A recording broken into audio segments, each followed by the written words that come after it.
Do you know what ego deaths are? Alright, don't worry about that. Let me translate it for you. So I'm sure you're aware of what the 7 chakras are. If not, just ride with me and I'll let you know everything you need to in the following video.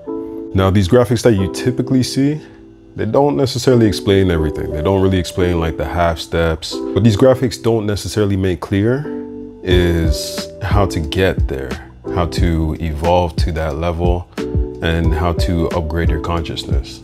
The first 3 sets of your chakra, that's set in your 3rd dimension.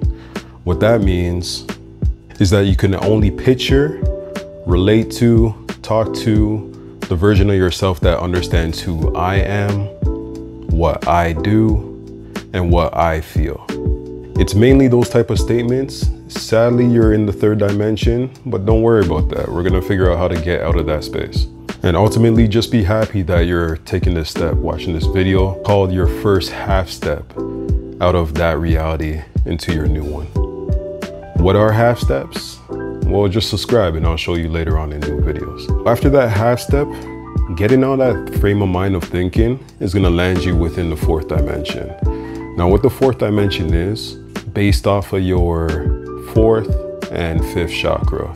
Heart chakra, mainly speaking about how you love, and your 5th chakra, mainly speaking about how you speak and how you hear. It goes hand in hand. Balancing out these chakras is what is finally going to bring you towards the next level of thinking, which is the 5th dimension.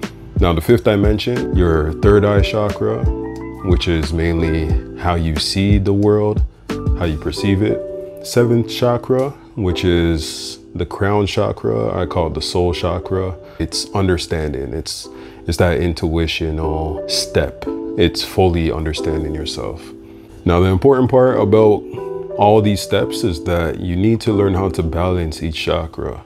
Each chakra comes in black and white, dark or light, and you have to find the balance in between them in order to sustain that 5th dimension of thought, in order for you to get into the 6th dimension, in which we'll talk about that later. Of course, it's very easy to slip and fall from the 5th dimension to the 4th dimension to the 3rd dimension, maybe even to the 2nd dimension. Be strong within yourself to take that patience, that knowledge, that growth to continuously climb up to the 5th and further.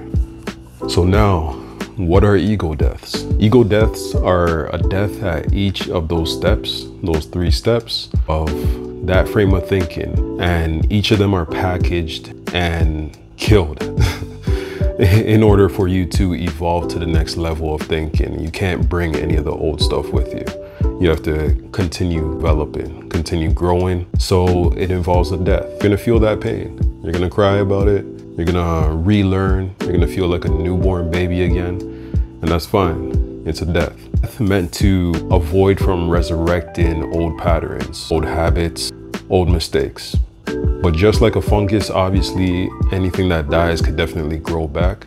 So you have to keep your garden clean, always maintain it, and figure out how to continue growing. So don't worry about all the tears through all this growth and healing and misunderstandings and understanding. The point is that it will be reflected as happy tears. Getting rid of your old habits and mistakes is not something that you want to continue with. In the following videos, we'll definitely talk about how to live in this new dimension, how to live in each dimension, what are the symptoms in some of these dimensions, what you might be going through, what you might be thinking. So make sure you follow and subscribe for more understanding of you, us, and how to escape this old dimension. And always remember, life is what you make it. Deuces.